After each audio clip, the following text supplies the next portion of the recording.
came out when I was 13, which was really early.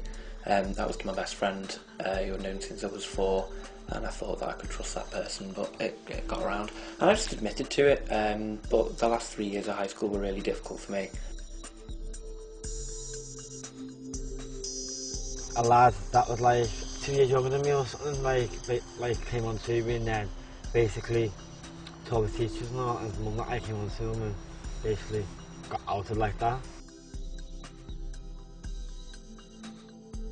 Well, it's gone better over the years because I didn't come out until after school, but it's not because of it was basically the people there. They were a bit like, oh. I've actually just left an all-girls school, and I was fine up until my final year, but when people do find out, something needs to be done because you don't get the nicest reactions in the world. While I was in school, I actually did come out, and I had dyke written all over my work, and people would shout at me and things like that. School for me was quite bad. I was getting homophobic abuse before I actually came out, and before I actually knew. Everyone knew before I did. It's never a great way to get realisation to yourself. So it wasn't nice. I didn't go for about a year and a half, and I just avoided it like the plague. But as soon as high school was over, it got better from there.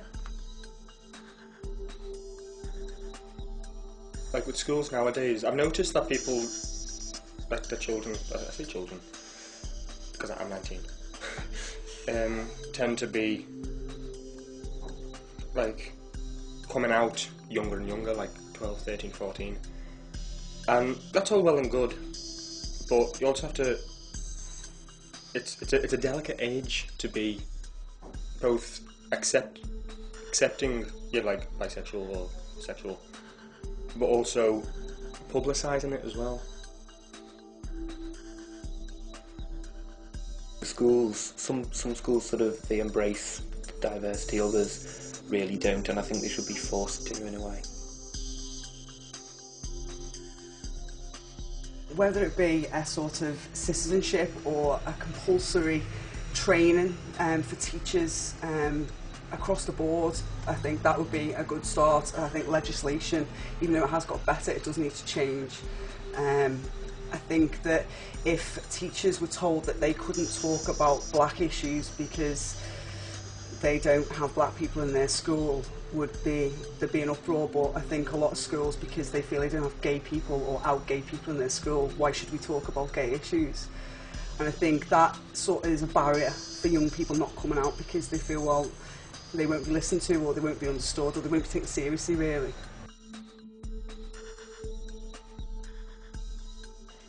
Well, they need to bring it more into schools, not just on sexual health. They need to bring it on, basis so they've got more of an understanding, when like they come to it, like in history, like LGBT history and that. So generally, just taking the verbal abuse more seriously, because although it is just verbal abuse, it escalates really easily. And I know that the police have started to take it very, very seriously at the moment, so I think they're taking the right steps.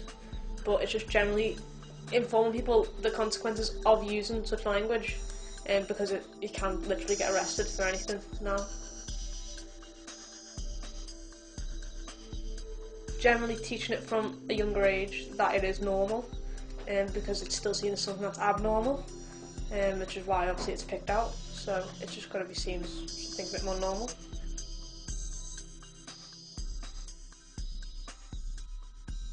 More challenging in schools. A lot of teachers feel inequipped really to deal with challenging discrimination, and regardless of what form that discrimination is, every teacher should have the skills necessary to be able to challenge and educate young people. You don't need to be an expert in the field to be able to talk about gay issues. It is just about human life, that there are differences, and it is about respecting any sort of difference. But I think some people can become quite panicky over the fact that they don't feel that they've got the knowledge and skills to be able to deliver that. Whereas our organisation is always here to sort of be able to support that, and sometimes just reassure people that, you know, we're not experts, we learn every single day. We can't represent the gay community, we don't know exactly how everyone thinks and how everyone feels. And we do go into schools, and we do a lot of work, and we support teachers. You know, there are a lot of schools that are very supportive and are very open to it happening, but it does need to be right across the board.